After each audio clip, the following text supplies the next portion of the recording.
यहाँ दो कैंडिडेटों ने NK शर्मा ने और दीपेंद्र ढिल्लों ने यहाँ खोरूबाजी की राजनीति करी है, लोगों को अंदर बाहर कराया है और उसकी वजह से आज कांग्रेस पार्टी से यहाँ इलाका बिल्कुल नाराज है आया और विकास के नाम पे कुछ भी नहीं होने दिया यहाँ पे और अपने आप इतना धन बल लूटा है उसने यहाँ पे। अब इससे शर्म की बात और क्या हो सकती है कांग्रेस पार्टी के लिए कि 5वीं बार हारने जा रहा है वो यहाँ से 5वीं बार चुनाव लड़ रहा है। और कहाँ गई कांग्रेस हाईकमांड की बात, वो कहते हैं कि 2 से ज्यादा लोगों को तीसरी बार टिकट नहीं देते, ये 5वीं बार पैसे दे के टिकट ले आए। मोदी के दीवाने हैं महाराज, मोदी को ही जितावांगे यहाँ से। जय श्री राम, मोदी की हवा जी, पहली बारी हमें चांस मिल रहा है, मोदी को वोट पाएंगे जी, सारे मोदी को पाएंगे सब। यहाँ तो बीजेपी की हवा है, बीजेपी को जिताएंगे और बीजेपी को ये सारा गांव वोट पाएगा जी। सिलेंडर मिले आपको? जो सबको मिले यहाँ पे सिलेंडर। तो बॉर्डर के गांव हैं जी, इसमें हमने एक ही चीज़ देखा है, यहाँ पे मोस्टली जो मेरी माताएं बहनें हैं, महिलाएं हैं, जो कि हमारी आधी आबादी का हिस्सा हैं, वो यूपी और हरियाणा से हैं।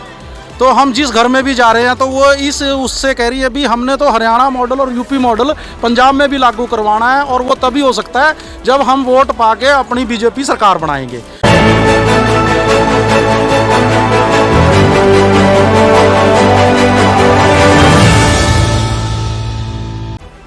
नमस्कार, आप देख रहे हैं ज्योति का न्यूज़ इंडिया और आज हम पहुंचे हैं पंजाब के अंदर। इस वक्त हम लोग मौजूद हैं क्योंकि जिस तरह आपको बताया था कि पंजाब में चुनावी बिगुल बज चुका है और हमारे चैनल की गाड़ी भी पंजाब की ओर मुड़ चुकी है। मेरे पीछे आप लोग देख रहे हैं कि किस तरह भीड़ यहाँ जमा है। तो जे पंजाबी दे विच गल करिए तो कट समय इत्थे मौजूद है क्योंकि यहाँ डेराबसी हल्का के कैंडिडेट भाजपा के संजीव खन्ना जी ने पहुंचना है। यहाँ लोग काफ़ी मौजूद हैं और काफ़ी तादाद में जो बुजुर्ग लोग हैं, ओल्ड एज के लोग हैं, जो ज़्यादातर एक्सपीरियंस्ड हैं, वो लोग भी हमारे साथ मौजूद हैं।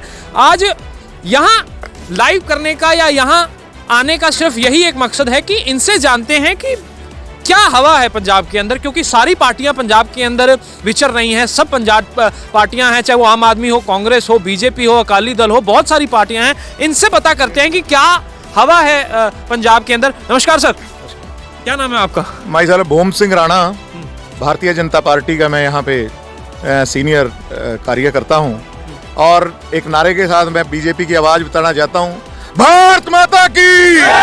लगातार तस्वीरें देख सकते हैं कि जय श्री राम के घोष, नारों के घोष और भारत माता की जय। कहीं ना कहीं लगता है प्रधानमंत्री मोदी के दीवाने हैं अभी सारे। बिल्कुल बिल्कुल।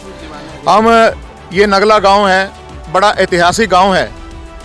जब वैसे तो डेराबसी में बैठे हुए लोग जीरकपुर में ये कहते हैं कि ये आखिरी गांव है, ये बॉर्डर का गांव है हमारा, 3 तरफ हरियाणा है यहाँ से। परंतु मैं ये कहता हूँ जब दिल्ली से चलते हैं तो ये पहला गाँव है हमारा, ये पहला गाँव है। हमारे गाँव में 3000 की आबादी में 2200 वोट का गांव है, बड़ा गांव ये। और इस गांव की एक विशेषता रही है, पिछले अगर 3 चुनाव हम देखें, जब कैप्टन कमलजीत थे यहाँ पे, तो कैप्टन कमलजीत का जिस समय आखिरी दौर था, उसको लालडू में, डेराबसी में सबने हरा दिया था उसको, क्योंकि यहाँ पे उसने काम किए थे। ये गाँव कोई जातिवाद, कोई किसी धर्म का एक पर्टिकुलर वो नहीं है। कैप्टन कमलजीत यहाँ एक अच्छे नेता थे, उन्होंने यहाँ काम किए थे। तो जिस समय कांग्रेस की पूरी लहर चल रही थी और वो हंकार में डूबे जा रहे थे, तो इस गांव ने यहाँ से कांग्रेस को हराया। और एक खिल्लन गांव है हमारा जो बॉर्डर का वो है, हम दोनों गांव ने ही, वो मात्र 600 वोट से हारी थी और हमारे गांव से भी हार गई थी। पिछला चुनाव जब कांग्रेस की हवा थी यहाँ पे, दीपेंद्र ढिल्लों यहाँ कैंडिडेट थे, बड़े हंकारी कैंडिडेट थे वो, और हमने भी यहाँ उसका साथ दिया था उस समय। परंतु वो समझ नहीं रहा था, वो 10,000 से 20,000 से हार रहा था।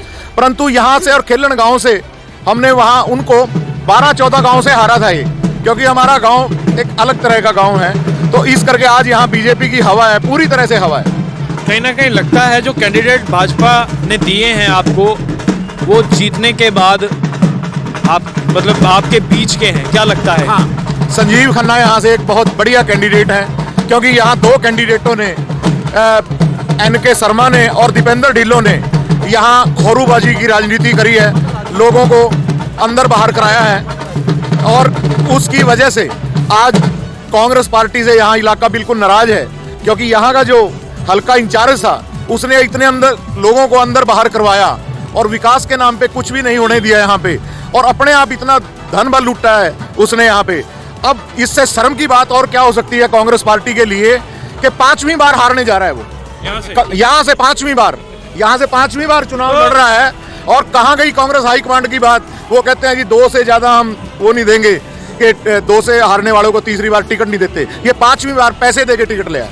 तो लगातार कहीं ना कहीं कांग्रेस पार्टी के लिए यहाँ लोगों में रोष है। आगे बातचीत करते हैं। नमस्कार सर। नमस्ते जी। क्या नाम है जी आपका? मेरा नाम कृष्ण पाल है जी। तो किसको इस बार जिता रहे हैं, किसको गद्दी पे बिठाएंगे? तो जी मोदी के दीवाने हैं महाराज, मोदी को ही जितावांगे यहाँ से। नहीं, क्या कारण है कि मोदी सब मोदी के दीवाने? क्या कारण क्या है गांव का? कारण ये है जी, सबसे बड़ा कारण तो राम मंदिर है जी। हम तो राम मंदिर के नाम पे वोट दे रहे हैं जी। आपका क्या नाम है? सचिन कुमार जी। क्या लगता है किसको जिता रहे हैं, क्योंकि आप तो युवा हैं, भविष्य हैं आने वाले? हम मोदी को जिताएंगे जी, बीजेपी को वोट पड़ेगी यहाँ से। हाँ जी। मेरा नाम दीपक है जी। हम बीजेपी को वोट पाएंगे इसलिए कि राम मंदिर बनवाया। तो लगातार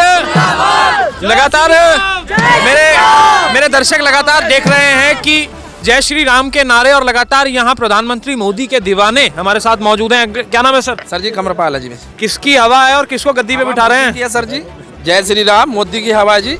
पहली बारी हमें चांस मिल रहा है, मोदी को वोट पाएंगे जी, सारे मोदी को पाएंगे सब। नहीं क्यों जो मानते हो हिंदू का मंदिर है, हिंदू उन्होंने सामने निकाला है हिंदू को, जो सम्मान किया है उन्होंने, सिख समाज का भी सम्मान किया है। नहीं, कहीं ना कहीं लोगों का ये कहना है कि हमारे लिए राम मंदिर बना तो हमारे लिए क्या फायदा हुआ? यहाँ सड़कें बनी, यहाँ भ्रष्टाचार का क्या बोलबाला था। यहाँ पे हमारे इलाकों के अंदर आयुष्मान योजना दी है, और कितनी योजनाएं हैं जो मोदी उज्ज्वल योजना है, गरीबों के लिए कितना काम किया है। गैस सिलेंडर फ्री दिया है, गरीब आदमी खड़े हैं सारे, मतलब तो जब उनको सिलेंडर मिला है और दूसरी योजनाएं, परंतु कांग्रेस के राज के अंदर तो योजना का पता ही नहीं लगता था हमें नीचे का। पहली बार यहाँ से चुनाव लड़ रही है जी, तो हम पंजाब के लिए, हमारे लिए तो यही बहुत तगड़ी खुशी है जी। क्या कुछ लगता है किसकी हवा है? यहाँ तो बीजेपी की हवा है, बीजेपी को जिताएंगे और बीजेपी को ये सारा गांव वोट पाएगा जी। सिलेंडर मिले आपको? जो सबको मिले यहाँ पे सिलेंडर। जो बॉर्डर के गांव हैं जी, इसमें हमने एक ही चीज़ देखा है, यहाँ पे मोस्टली जो मेरी माताएं बहनें हैं, महिलाएं हैं, जो कि हमारी आधी आबादी का हिस्सा हैं, वो यूपी और हरियाणा से हैं। तो हम जिस घर में भी जा रहे हैं तो वो उससे कह रही है भी हमने तो हरियाणा मॉडल और यूपी मॉडल पंजाब में भी लागू करवाना है, और वो तभी हो सकता है जब हम वोट पाके अपनी बीजेपी सरकार बनाएंगे। तो मोदी जी ने जितनी स्कीमें दी हैं जी यहाँ पे, चाहे उज्ज्वला योजना है, इस गाँव में बिजली तब आई है जी 24 घंटे, और किसानों के लिए जो मोदी जी ने किया है जी 2000 रुपये पर मंथ अपना साल का दे रहे हैं वो। इस तरीके से जी इतनी मतलब जो स्कीमें हैं जी वो यहाँ पंजाब नीचे धरातल पे नहीं लागू हो रही, क्योंकि यहाँ पे कांग्रेस सरकार होने की वजह से। तो अब की बार लोगों ने ये मन बनाया है जी कि हमने डबल इंजन सरकार बनानी है, जिससे कि जो हमारी दिल्ली से अगर 1 रुपया चलता है तो वो हमारा 100% 1 रुपया धरती पे आए। बिल्कुल सही कह रहे हो जी आप। देखिए जैसे सेंटर में बीजेपी की सरकार है, लेकिन पंजाब में जैसे कांग्रेस की सरकार थी, तो जितनी भी फैसिलिटियाँ सेंट्रल गवर्नमेंट से प्रोवाइड होती थी वो कहीं ना कहीं पंजाब में नहीं पहुँच पाती थी। तो उनका यही है कि आज की जो मतलब बीजेपी सरकार है वो विकास के नाम पे और एक अपनी आस्था के नाम पे वोटर मांग रही है। जैसे विकास के नाम पे जो मोदी जी ने जितने भी प्रोजेक्ट चलाए हैं, आप देख लो, उज्ज्वल योजना लगा लो, ठीक है, किसान सम्मान निधि लगा लो, और अपने 370 हटाया है उन्होंने, ठीक है, जितने भी विकास के प्रोजेक्ट किए हैं ये सारे मतलब मोदी जी की सरकार में हुए हैं। और उसके अलावा अगर हम आस्था की बात लेकर चलें, आस्था की, जैसे हमारा प्रभु श्री राम जी का मंदिर बनवा दिया है, और सिख भाईचारे के लिए देखो जैसे करतारपुर का लांघा खोल के सिखों के लिए जो आस्था बनी हुई थी वो काम किया है। तो मतलब आस्था के रूप में, अगर विकास के रूप में देखा जाए तो भारतीय जनता पार्टी को अपने सबने मूड बना लिया, युवा ने मूड बना लिया है, बुजुर्गों ने मूड बना लिया, बहनों ने बना लिया है, सबने मूड बना लिया है कि अब की बार बीजेपी सरकार। तो लगातार हमारे साथ यहाँ लोग मौजूद थे, चाहे वो बुजुर्ग लोग हों, चाहे वो युवा हो। कहीं ना कहीं नग्गल गांव जो है एक मन बना के बैठा है कि यहाँ प्रधानमंत्री मोदी को लाना है। तो ये लाइव आपको कैसा लगा कमेंट बॉक्स में कमेंट करके जरूर बताएं। आपके हर जिले में हम जाएंगे, आप तक पहुंचाएंगे, हर जिला, हर उम्मीदवार की लाइव हम आप तक पहुंचाएंगे।